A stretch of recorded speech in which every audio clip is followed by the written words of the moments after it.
Yeah, I muted and yeah, I lowered it and then it came back up. Okay. Oh, cool. Okay. Hi, everyone. So we're live here on Facebook and over on Instagram and YouTube with Heidi Saltzman. We're going super high tech. And it's ironic because Heidi and I love nature. Like you can see where I'm outside. Whenever you go to Heidi's property, you are outside. It doesn't matter what the weather is. That's right. Heidi, yeah, she loves nature. But we're going for it. We know this is where a lot of people like to hang out. And before we jump in, this is a slide I put up here for Heidi is going to lead a deep dive coming up through Awake Mindful Living. It's on Sunday, June 5th. And we're going to get into Qoya and we're going to get into having a nourishing lunch, of course. We're going to have meditation and movement.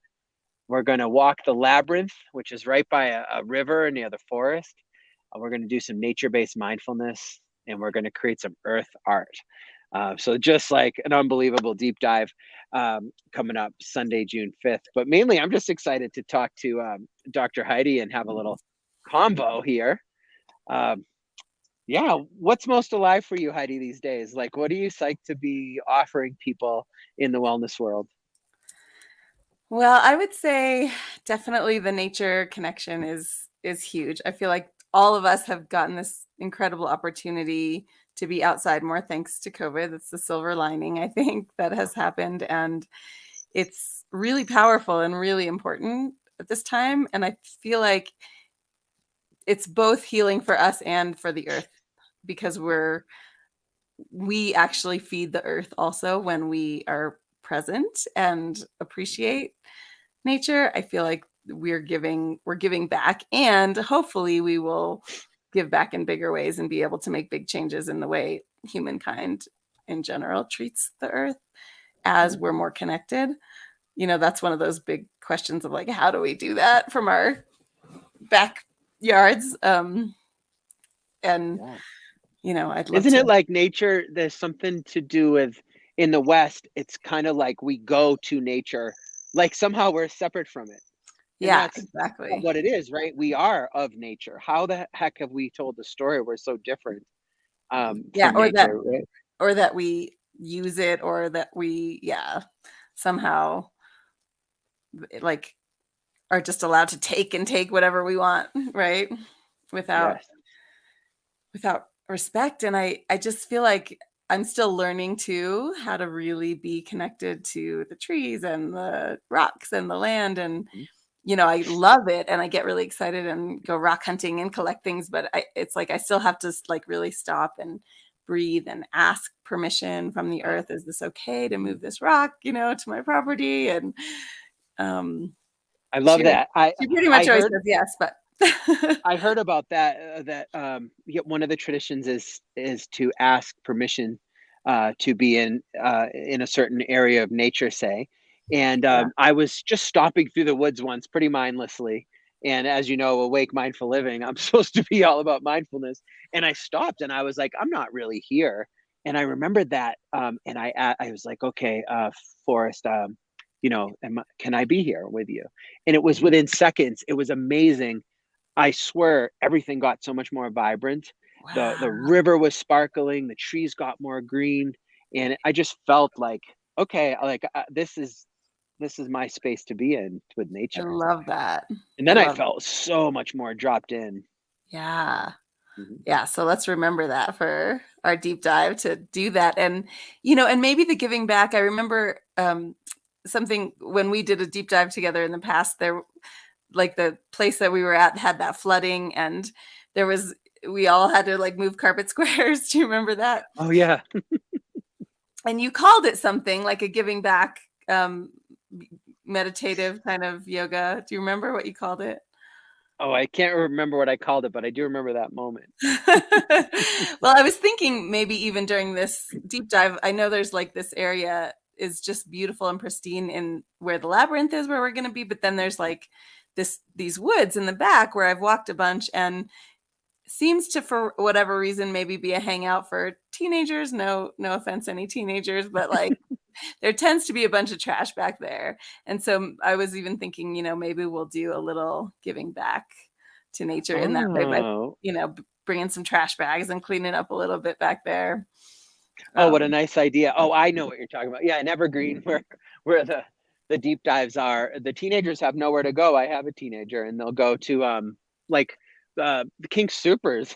Like, Right. the yogurt shop is like the best they can do. So I'm not surprised some teens would end up in the woods. Also, Right. what a great idea. So during our deep dive, maybe we'll grab a trash bag and out in the woods, if we find any, whatever, Yeah. we'll clean it up.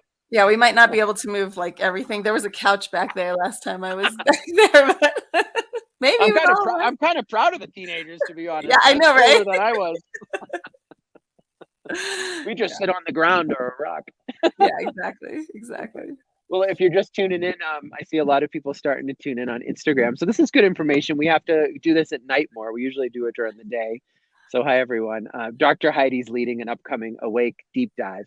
It's a day-long mindfulness retreat that we do every month. It's part of Awake Festival, our big annual festival. But we do this every month, and we bring in one of our favorite teachers that you guys love to offer a whole day of mindfulness and other practices. So Heidi, can you tell everyone what to expect on Sunday, June 5th, at our beautiful cabin in Evergreen?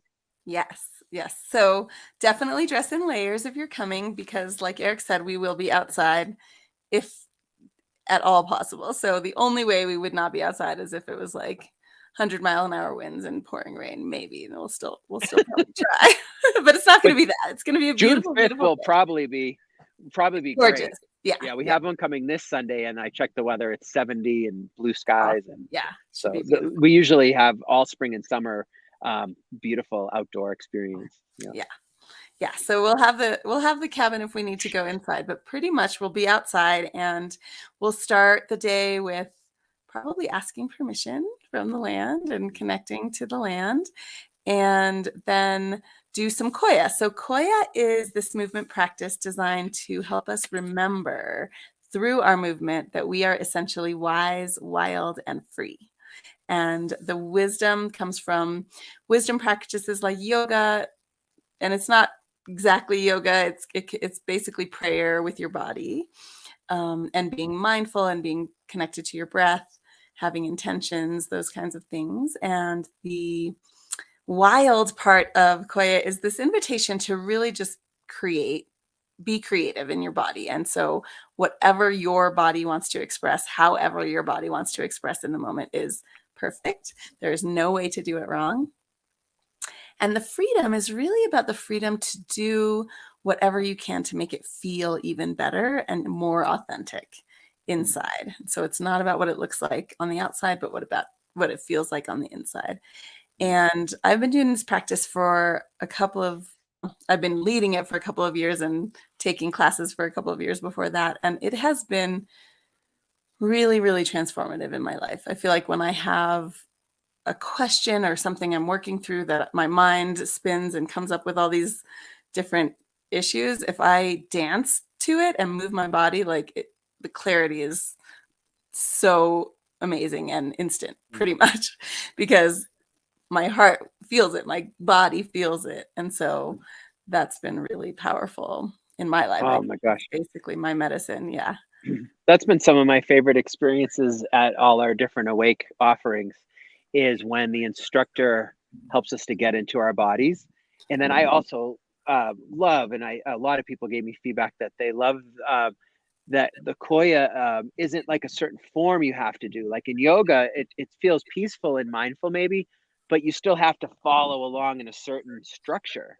But Qoya invites you, I remember, to just move however the heck you want to. Is that Yeah. Yeah. accurate? Yeah. Yeah. So there is a structure to a Qoya class Right. where I'll lead you through different things, but it's always the invitation is, you know what? This is just a recommendation. Do whatever you want to do. Mm. So the beginning of it is really like an opening and stretching into certain different parts of your body. And um, if you follow along, you will open those parts of your body. If that part of your body doesn't want to open, you don't have to open it, right? So that's always the most important part, is that there's no way to do it wrong. And the other thing that I really love about Qoya that might feel a little challenging sometimes is that there's a shadow portion where we actually look at some of those harder feelings or feelings that we don't always in our culture like to talk about or be present with, and that can be incredibly powerful, again, to allow our bodies to feel and express those things, and the insights that come from, again, like I'm a psychologist, so I talk with people about the shadow stuff a lot, right? But moving and letting your body express the shadow is a whole nother experience, Oh, because again, oh, your body has this information that maybe your mind doesn't have so much when access you to. led it at Awake Festival last year, I didn't think I would have such a cathartic experience. I remember being a little like, oh shoot, we're going to the shadow side, like because we're at a festival, everything's upbeat, and Right. but I remember when we were brought into the shadow side, oh my gosh, it was such cathartic work, so much better than talk therapy or a lot of other modalities because I was so in my body. And to be honest, the tears came. I cleared through some muck. But then I remember with Qoya, then you bring us back up and the music gets energetic again. Yeah. It's like you had a good cry, and you always create safety, so that you don't feel like, shy to have some emotion move. Oh Right. God, what a great feeling afterwards, to then be brought up into the joy of the whole group and dance however we wanted to. I Yeah. think I remember that right. Yes. So right after the shadow, you shake it off. So there's this really incredible moment of release, intentional release of the shadow, which, all animals in nature shake off whatever they need to shake off, Hmm. right? Hmm. But humans, unless, like, Oh, sometimes it I happens. remember. I learned that with Lisa Wimberger at the Neurosculpting Institute. Oh, cool. Right, like animals, and we're animals too. Whenever they Right. get into fight or flight, and when they get safe, instead of keeping all that cortisol and those crappy, stress hormones in their body, they naturally shake like crazy, Exactly. I guess. Yeah. And if we can do that, we are supposed to do that too. I guess we've repressed it over the years. So Right. if you can shake it off, that's a good thing. And Yeah. yep. Exactly.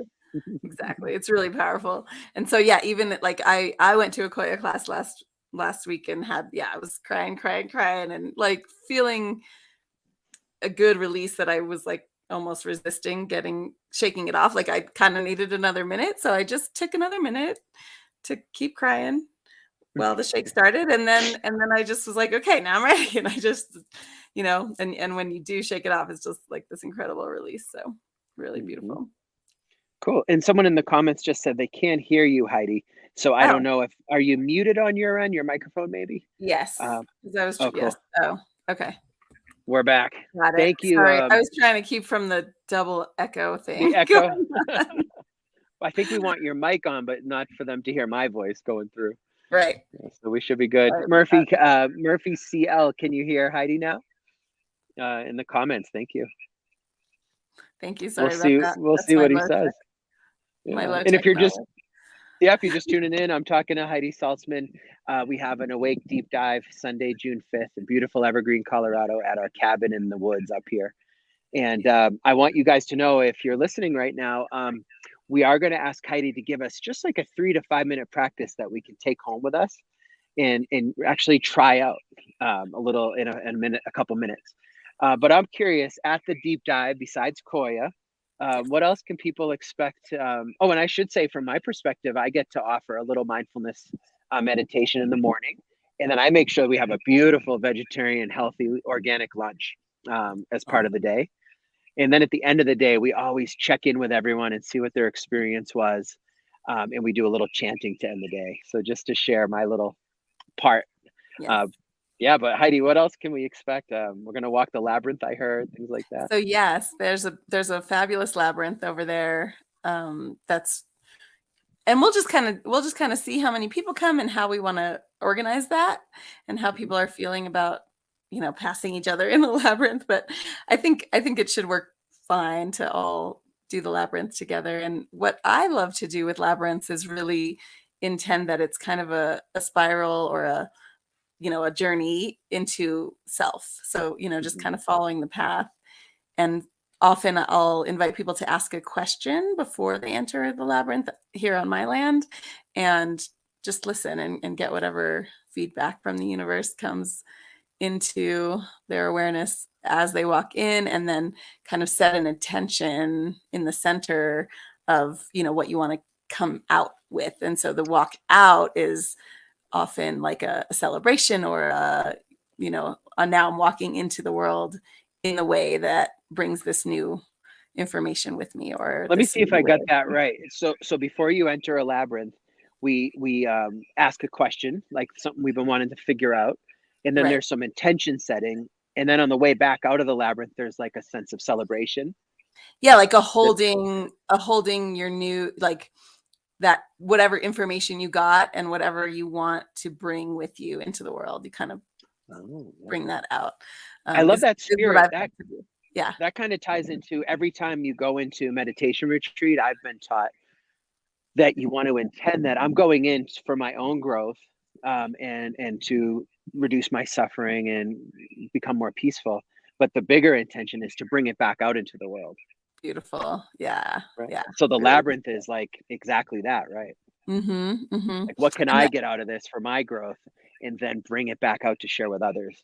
yeah, yeah, it's beautiful, Cool, and that very cool. labyrinth over there is different than the one I have on my land. That one's a I can't remember what the name of it is. I'll look that up before we get there and get more information, but I know it has 4 quadrants, um, and like in the different directions, and they each have a different kind of significance. So that's something we can play with too Oh, when we're very over cool. there. So that'll be really cool.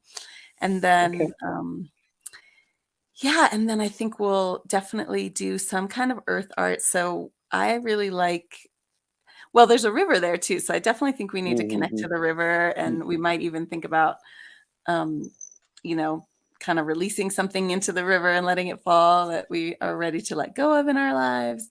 And then I was thinking about doing some kind of earth art. So when I say that, what I'm talking about is maybe a mandala or a altar that's made of materials that you gather from the earth. And it's the idea again for that is that it's a, well, depending on what we choose, which I haven't quite decided yet, but if we choose like an altar, it could be kind of an offering. So we would create a piece of art that's again sort of in the spirit of just being thankful for the earth, or it can be an altar to the river, or it can be an altar to a tree that's there, or it can be an altar to a goddess or a god that you are connected to.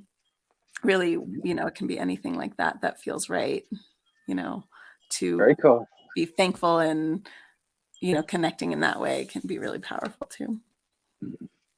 Well, this is fantastic. Everything that we share at Awake is, ah, isn't it about getting embodied and out of our monkey minds?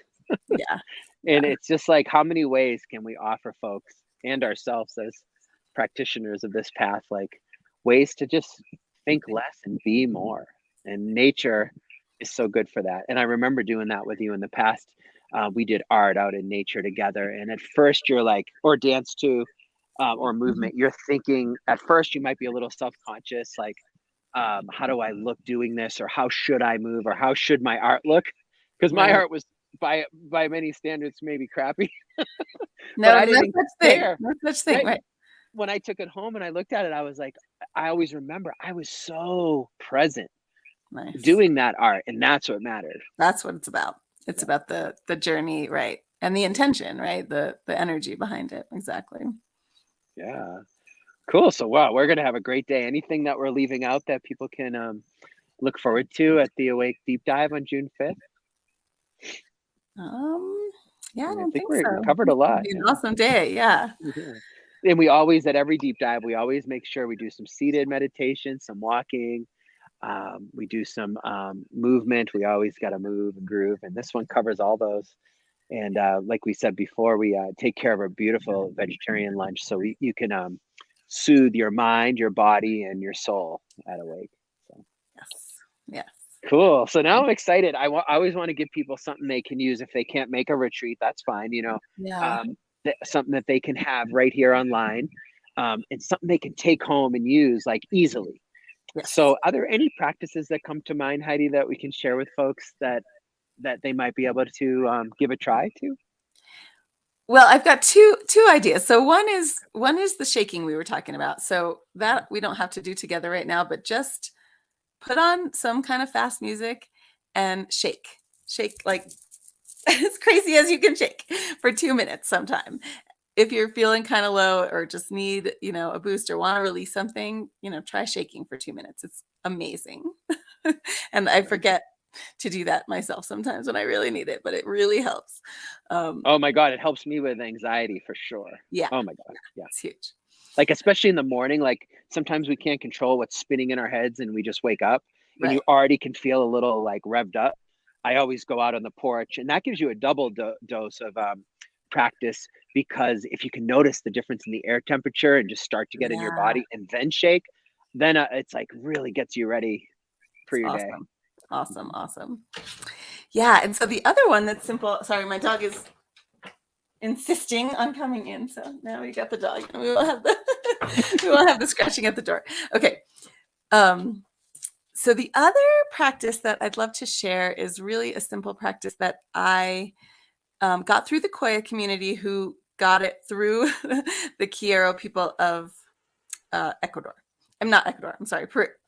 Peru. So the elders, the shamans of the high mountains in Peru, have a prophecy that they have all this wisdom that they are sharing now, because we really need it now at this time, and they're bringing it to the north and to the, to us basically.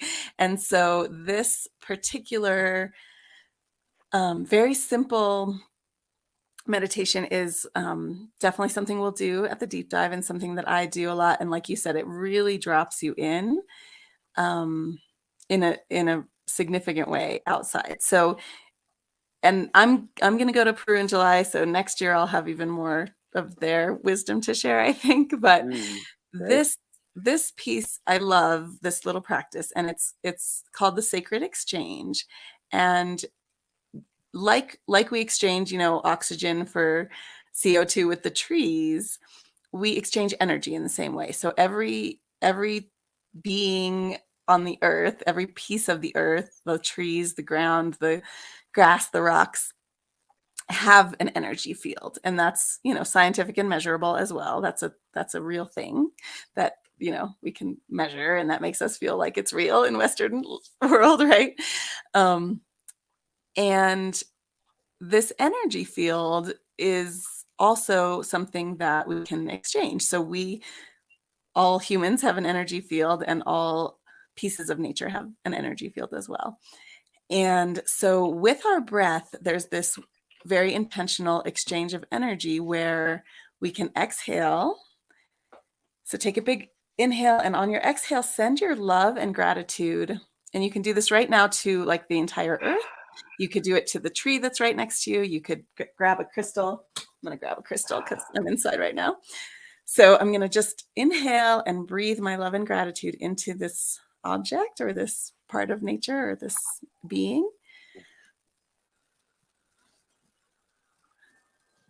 And then on your inhale, you are receiving the nectar. So the energy that object has to give back to you. The Kiara people say they like this crystal wants to give me its energy back.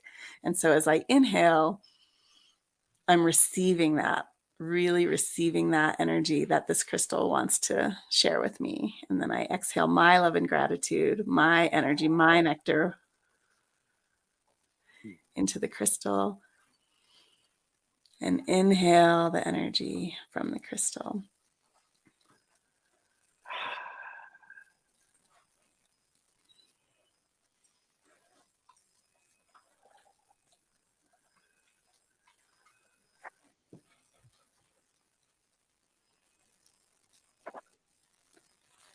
And it's really a powerful practice, that it's really fun to kind of try it with different, like try it with the tree and then try it with the crystal, because it feels different. You can tell, even if you're not practiced at, reading energy of crystals or whatever. You can feel the difference. So I think we'll definitely do some of that as well at the deep dive, with different parts of nature. And um, it's it's a sacred exchange, in that we are, like, our gratitude and love is a gift back to nature, and to honor that is something that nature wants, and that whatever in nature, crystal or whatever else, wants to also feed us with its Mm. nectar. And It's like a big and win-win. Yeah, exactly. Yeah. Yeah. So thanks, Dr. Heidi. So we just shared a practice that people can try out at home. It's from Peru. And say the name of the practice once more. The Um, sacred exchange. Sacred Exchange. And you know what lands for me around that is I'm an LPC, which is a therapist, and I work with individuals a lot. And I'd say what most of us humans share, unfortunately, is low self-worth in the West. And what a thing as you're breathing out, Yeah. you're realizing that no, my energy and what I have to offer back to nature, I am nature. I am offering back something useful, Yeah. and I'm receiving something useful. And what a good practice to bolster Yeah. up our truth that is we are worthy and we are so good, It's right? We beautiful. have good energy, Absolutely. right? We're so hard on ourselves in this culture. So that one Yeah. feels really Yes. good. Yes. Awesome. Cool. Yeah, I I agree. did the water in my bird feeder for the hummingbirds. Like put some love into that and then receive Oh, love from beautiful. that water. What a nice thing. The birds will be all happy. Yeah, they'll love it. They'll love it. Totally. Cool. Well, Yeah. unless there's anything else that comes to mind, I think we should let everyone know to come on up to beautiful Evergreen Sunday, June 5th for the next Awake Deep Dive and check it out. Okay. Yeah. Well, we're excited. Thank you. Okay. Thanks, Dr. Heidi.